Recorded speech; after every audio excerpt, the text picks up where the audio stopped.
السلام علیکم، ستړي مسئ، جوړ په خیر. نن شنبه د 1404 هجري شمسي کال د سنبلې د میاشتې 29 نیټه چې د 2025 میلادي کال د سپټمبر میاشتې له 20 نیټې سره سمون خوري. له سکون رادیو ویبپاڼې او خواله رسنیو مو د نن ورځې لنډ او مهمو خبرونو ته زه حافظ احمد نصرت هرکلی کوم.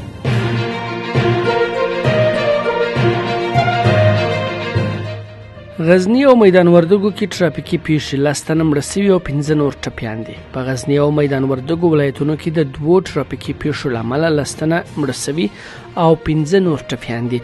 د غزنی د امنیتي مسولینو په خبره چې تیر ورځ له غرمې مخکې دغه ولایت د ګیلان ولسوالۍ اړوند جنډې بازار ته څیرمه 2 مسافر وړونکو موټرو ټکر کړی. په دغه پیښه کې 3 تنه مړه شوي او 3 نور ټپیان دي. دغه راز د میدان وردګو ولایت د سید آباد ولسوالۍ اړوند د کابل کندهار پر لویه لاره د 404 ډوله ټوډي او کورلا ډوله موټر هم ټکر کړی دی. امنیتي مسولینو ویلي دي چې په دغه پیښه کې 7 کسانو ژوند له لاسه ورکړی او 2 نور ټپیان دي.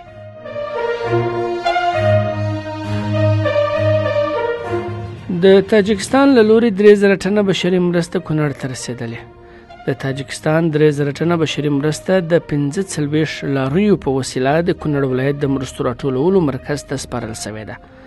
د کونړ د اطلاعات او کلتور رئیس نجیب الله حنیف او د مرکزی کمیټې غړي ویلي دي چې په دغه مرستو کې خوراکي توکي، ساختماني مواد او نور اړین شیان شامل دي چې د زلزلې ځپلو کورنیو ته به د ځانګړي کمیسیونونو له لارې په عادلانه ډول وویشل شي. حنیف زیاته کړه چې ټولې نړیوالې او سیمه ییزې مرستې به تر زلزلې ځپلو کورنیو په شفافه توګه ورسوي.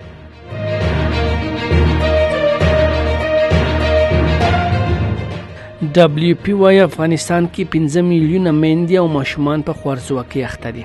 د خړو نړیوال پروګرام ویلي دي چې په افغانستان کې 15 میلیونه ماشومان او میندې په خوارځواکۍ اخته دي. په افغانستان کې د یاد پروګرام مرستیالي رانیا داکاش ویلي چې لوږې، خوارځواکۍ له ګاونډیو هیوادونو څخه د افغان کډوالو راستنېدو، سیلابونو، وچکالیو او د افغانستان په ختیځ کې وروستیو زلزلو بشري مرستو ته اړتیا نوره هم زیاته کړې ده. نوموړي ویلي دي چې دغو ستونزو میلیونونه کسان نابودۍ ته رسولي دي.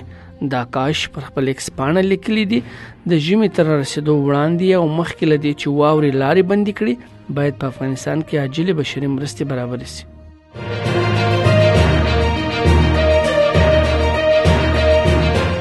قانون وزارت وایي له داخلي سرچینو د نفت او ګازو اړتیا پوره کول مو لومړیتوب دی. د قانون او پېټرولیم وزارت ویلي دي چې د افغانستان د نفت او ګازو اړتیا د کورنیو سرچینو له لارې پوره کول د دوی اساسي لومړیتوب دی. د وزارت د مسؤلینو په وینا د هایدروکاربوني سرچینو په ځانګړي ډول د نفت او ګازو په برخه کې پانګونه د دوی د کار د اجنډا په سر کې ځای لري. همداراز یاد وزارت زیاتوي ګڼ هیوادونه د منځنۍ اسیا په شمول د افغانستان د نفتو د زیرمو په پراختیا او پانګونې لپاره لیوالتیا لري. په همدې لړ کې د توتي میدان د ګازو د استخراج $1 میلیارډ ارزښت لرونکی تړون له ازبکستان سره فعال دی.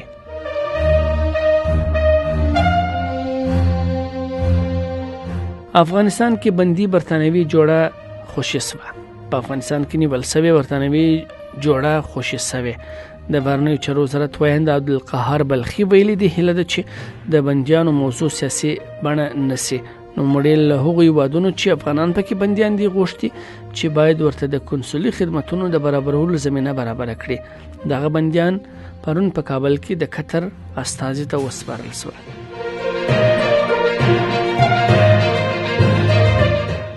دا و د نن ورځې لنډ مهم او وروستي خبرونه. تر بیا د الله په امان.